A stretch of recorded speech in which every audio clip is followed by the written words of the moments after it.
നമസ്കാരം, ഞാൻ ലിയ.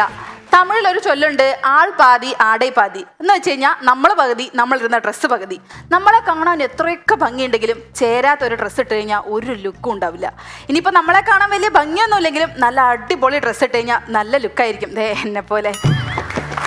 അതാണ് ഞാൻ പറഞ്ഞത്, ഡ്രസ്സിന് നമ്മുടെ ജീവിതത്തിൽ വലിയ പ്രാധാന്യമുണ്ട്. എന്തിനേറെ പറയുന്നു, ഏത് ഡ്രസ്സാണ് ഇട്ടിരിക്കുന്നേ എന്ന് ചോദിക്കാത്ത ഒരു പ്രണയം പോലും ഉണ്ടായിട്ടുണ്ടാവില്ല. പക്ഷേ ഈ പ്രണയവും ഡ്രസ്സും തമ്മിൽ എന്താണ് ബന്ധം എന്ന് ആലോചിച്ചിട്ട് എനിക്ക് ഇതുവരെ പിടികിട്ടിട്ടില്ല. അല്ലെങ്കിലും കഷണ്ടിയും കല്യാണവും തമ്മിൽ ബന്ധമുള്ളത് കൊണ്ടൊന്നും അല്ലല്ലോ എടാ നിന്റെ മുടിയൊക്കെ പോയല്ലോ, നിനക്ക് കല്യാണമൊന്നും കഴിക്കണ്ടേ എന്ന ആളുകൾ ചോദിക്കുന്നത്. ഈ ഡ്രസ്സിന്റെ കാര്യം പറയുമ്പോഴേ, ഈ കുരങ്ങനിൽ നിന്നും മനുഷ്യനിലേക്ക് എത്തിയത് പരിണാമത്തിന്റെ നേട്ടമാണെങ്കിൽ പണ്ട് ഒറ്റമുണ്ടിൽ നിന്നും ചുരിദാറിലേക്ക് എത്തിയത് ചില കുരങ്ങന്മാരുടെ നോട്ടം കാരണമാണ്. ഈ ആൺകുട്ടികൾക്ക് സാധാരണ ഡ്രസ്സുകളൊക്കെ വളരെ കുറവാണ്. പക്ഷെ പെൺകുട്ടികൾക്ക് അങ്ങനെയല്ല, വെറൈറ്റി ഡ്രസ്സുകളാ. സാരി, ചുരിദാറ്, പലാസോ, പിക്കാസോ, അങ്ങനെ അങ്ങനെ അങ്ങനെ അങ്ങനെ. പക്ഷേ എൻ്റെ അമ്മാവന് ഈ ഡ്രസ്സുകളെ കുറിച്ചൊന്നും വലിയ ധാരണയില്ല കേട്ടോ. ഇതിൻ്റെ പേരൊന്നും അറിയില്ല. അപ്പം അമ്മാവൻ്റെ മോള് കഴിഞ്ഞ ദിവസം പറഞ്ഞ്, അച്ഛാ എനിക്കൊരു ഷർവാണി വേണമെന്ന്. പുള്ളിക്കാരൻ കടയിൽ ചെന്ന് ഒരു പാക്കറ്റ് സാമ്പ്രാണി വാങ്ങിച്ചുകൊണ്ട് വന്നു. ഭാഗ്യം അവൾ പാട്ടിയാലാന്നൊന്നും പറയാത്തത്, അല്ലെങ്കിൽ ബ്രോക്കറിൻ്റെ അടുത്ത് നിന്ന് മോൾക്ക് പറ്റിയ ഒരാൾ വേണമെന്നൊക്കെ പറഞ്ഞേനെ പുള്ളിക്കാരൻ. ഈ ഭർത്താക്കന്മാർക്ക് ഭാര്യയുടെ കൂടെ നരകത്തിൽ പോവാൻ പോലും പേടി ഉണ്ടാവില്ല, പക്ഷേ ഡ്രസ്സ് കടയിൽ പോകാൻ ഭയങ്കര പേടിയാ. കാരണം 4, 3, 7 കളറേ ഡ്രസ്സിനെ കുറിച്ച് ഭർത്താക്കന്മാർക്ക് അറിയുള്ളൂവെങ്കിൽ ഭാര്യമാർക്ക് അങ്ങനെയല്ല. പച്ച എന്ന ഒരൊറ്റ കളറിൽ തന്നെ കിളിപ്പച്ച, ഇളംപച്ച, നീലപ്പച്ച, ചുവന്നപച്ച, മഞ്ഞപ്പച്ച, ചാണകപ്പച്ച, ഇങ്ങനെ 7 തരം വെറൈറ്റികൾ അറിയാം. അവൻ ആ കടയിലിരുന്ന് വേരിറങ്ങിയാലും ഇവൾ ഉദ്ദേശിച്ച ചാണകപ്പച്ച കിട്ടാതെ വീട്ടിൽ പോകുന്ന പ്രശ്നമില്ല. എന്തിനേറെ പറയുന്ന ആ സെയിൽസുകൾ ഈ മനുഷ്യന്റെ സങ്കടം കണ്ടിട്ട് ഏതേലും ഒരു ചാണകപ്പച്ച ഒപ്പിച്ചു കൊടുത്തു കഴിഞ്ഞാൽ അപ്പ ഭാര്യ പറയും, അയ്യോ ഇത് ജേഴ്സി പശുവിന്റെ ചാണകത്തിന്റെ പച്ചയല്ലേ, ഞാൻ ഉദ്ദേശിച്ചത് വെച്ചൂർ പശുവിന്റെ ചാണകത്തിന്റെയാണ്. എന്ത് പറയാനല്ലേ. നമ്മളെ വിദേശികളെയൊക്കെ നോക്കുകയാണെങ്കിലേ അവർ ഡ്രസ്സ് ചെയ്യുന്നത് അവിടുത്തെ കാലാവസ്ഥയും ഓരോരോ അവസരങ്ങളൊക്കെ നോക്കിയിട്ടാ. നമ്മുടെ നാട്ടിലേക്കൊന്ന് നോക്കണം. വേനൽക്കാലത്ത് ഒരുത്തൻ സ്വട്ടർ ഇടുന്നു, തണുപ്പത്തൊരുത്തൻ നിക്കർ ഇടുന്നു, ആശുപത്രിയിൽ ചിലർ പാർട്ടി വെയർ വരെ ഇടുന്നു. നിങ്ങൾ കണ്ടിട്ടില്ലേ? ദിൽ തോ പാഗൽ ഹേ.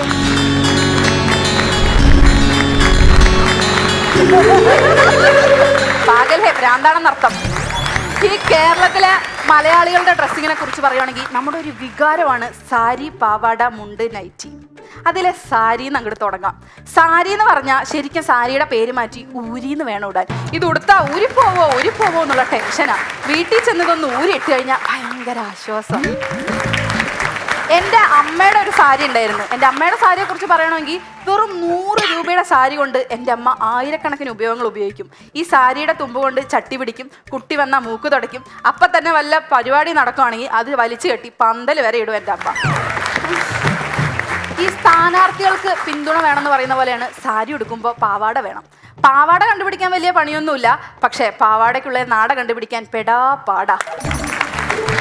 ഈ നാടയില്ലാത്ത പാവാടയും നെറ്റില്ലാത്ത മൊബൈലും ഏതാണ്ട് ഒരുപോലെയാ.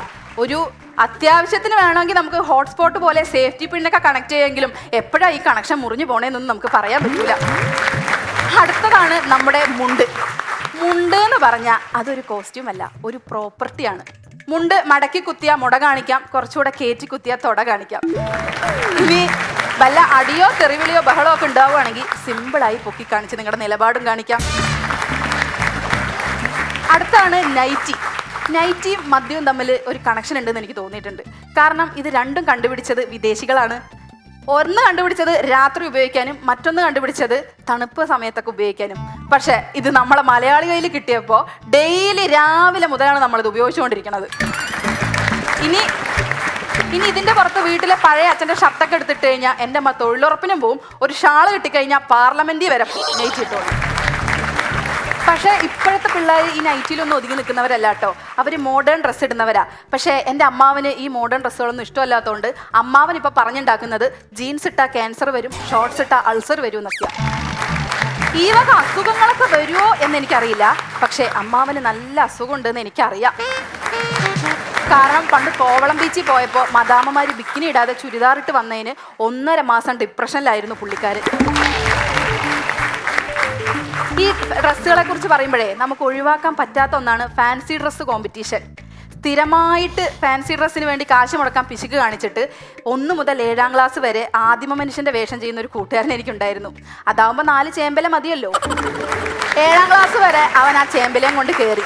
8ാം ക്ലാസ്സിൽ കയറിയപ്പോൾ ടീച്ചർ ആ സ്റ്റേജിൽ ഒരു പാട്ടിട്ടു, ഉണ്ണി വളർന്നു കിളിമകളെ, ഇനി മേല നീ 4 ഇലയും കൊണ്ട് കയറി കഴിഞ്ഞാൽ നിന്റെ മുട്ടുകാൽ ഞാൻ തല്ലി ഓടിക്കുമെന്ന്. പിന്നെ എനിക്ക് സ്ഥിരം ഒരു പ്രിൻസസിൻ്റെ ഉടുപ്പായിരുന്നു കേട്ടോ. എൻ്റെ അമ്മ അത് കുറേ കാലം എടുത്തു വെച്ചു. എൻ്റെ കല്യാണത്തിന് ഇടാൻ പറ്റുമെന്ന് വിചാരിച്ചിട്ടേ ആ സമയത്ത് എടുത്ത് നോക്കിയപ്പോൾ ഉണ്ട് തീരെ ഇറക്കൂല, അതേ ഇത്രയേ ഉള്ളൂ. അതുകൊണ്ട് ഞാൻ കല്യാണത്തിന് ഇട്ടില്ല, പക്ഷെ എൻ്റെ സേവ് ദ ഡേറ്റിന് ഇട്ടു. ഈ ഡ്രസ്സുകൾ കുറച്ച് കാലം കഴിയുമ്പോൾ അല്ലെങ്കിൽ നമുക്ക് ഉപേക്ഷിക്കേണ്ടി വരും അല്ലേ? പക്ഷേ എത്രയൊക്കെ ഉപദ്രവിച്ചാലും ചില ഭാര്യമാർക്ക് ഭർത്താക്കന്മാരെ ഉപേക്ഷിക്കാൻ പറ്റാത്ത പോലെയാണ് ചിലർക്ക് നിക്കറിൻ്റെ കാര്യത്തിൽ.